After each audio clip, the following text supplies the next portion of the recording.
The episode begins with a flashback to Subaru's past, where she's crying and telling a young Waguri not to hang from the monkey bars like that. Waguri, surprised, says, "Oh, you're talking about that? To be honest, I really like doing it." Subaru cries even more, saying, "It could be very harmful for you. You shouldn't do it." Waguri agrees. "Okay, then I won't do it anymore." The scene shifts to the adult Subaru, who is thinking that Waguri is truly beautiful, cheerful, strong, and her hero. She then goes to the younger Waguri and hugs her. "I have something I need to talk to you about," she says. Back in the present, Waguri asks what she wants to talk about. Subaru reveals it's about Rintaro. "I saw you with him at the cafe, and after you left, I met Rintaro and told him to never meet you again," she confesses. She apologizes profusely to Waguri. A moment of silence passes, then Waguri starts laughing. "You really don't need to apologize to me like this," she says. "After what happened at the school gates, I've understood the tension between Chidori and Kuko schools very well. And honestly, I'm the one who was trying to trouble you. You went to Rintaro to talk to him on my behalf." Subaru insists that she would do anything to make Waguri happy. Waguri, in turn,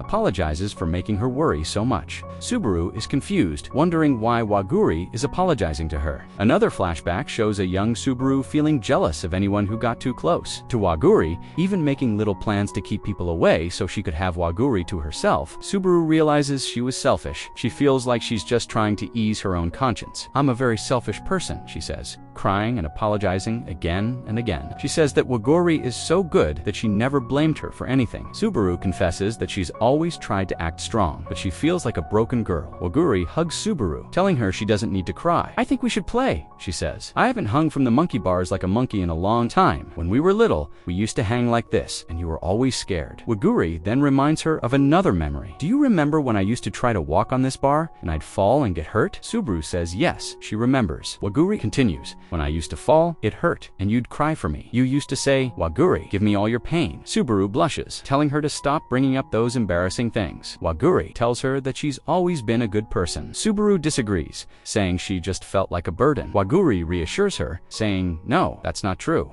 You were always a good person. Sometimes I feel like you're becoming even better than me. When I came to Kai High, you were the first person who helped me and supported me. So please, don't think you're a burden to me." Subaru feels a little better, but starts crying again. Waguri tells her, "I've been with you since childhood, so I know you're a very good person, and I like you very much. You're my first and most special friend." Subaru is happy and hugs Waguri. Subaru then asks a direct question. "Tell me the truth. Do you like Rintaro?" Waguri answers, "Yes, you're right. I think I'm starting to fall in love with Rintaro." Subaru then reveals that she told Rintaro to stop meeting Waguri, but he refused, telling her he couldn't do that. Waguri is stunned. She now knows Rintaro has feelings for her too. The tension between them disappears, and they both know their feelings are mutual. The two friends finally start to head home. Suddenly, Waguri looks at her phone, her expression turning serious. Subaru asks, "What's wrong?" Waguri replies, "Rintaro sent me a message." The scene shifts to Rintaro, who is scared, wondering if he did the right thing by sending the message. He thinks he should talk to Subaru, because she was crying because of him. He knows that she was only thinking about Waguri's well-being. Suddenly, Waguri calls him. He's startled, thinking, "I wasn't ready for this." He answers the call, and Waguri asks what he wants to talk about. Rintaro says he wants to talk to Subaru. Waguri tells Subaru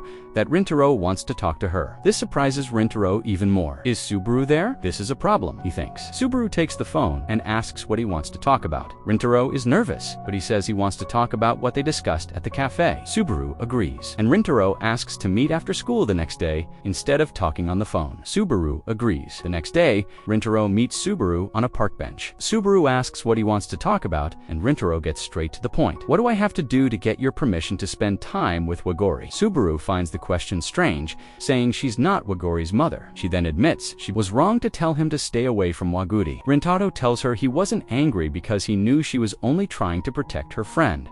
"I was a little scared of you," he admits. "You seemed dangerous, but I knew your heart was pure, just like Waguri's." Subaru is shocked and happy to hear this. Rintaro then earnestly asks if there's any way he can meet Waguri without causing problems. Subaru thinks to herself how nice Rintaro is, and that she was wrong to treat him so poorly. She finally gives him a solution. If you want to meet her, you have to meet somewhere far away from school. If you do that, you can meet and talk as much as you want. I have no problem with it. Suddenly, a soccer ball hits Rintaro in the stomach. A small boy runs up, the same one who fell at the cafe when Rintaro and Subaru first met. He says, "I think you two are good friends." Both Rintaro and Subaru are stunned. Subaru then says, "The boy is right. We should become good friends." Rintaro agrees, saying it's not a bad idea. Subaru then says, "Will you be my friend?" She reveals he would be her very first male friend. Rintaro is shocked but happily agrees, saying he'd like that very much. Rintaro comments on how different she is now compared to their first two meetings. Subaru smiles and says it's a secret. The episode ends here.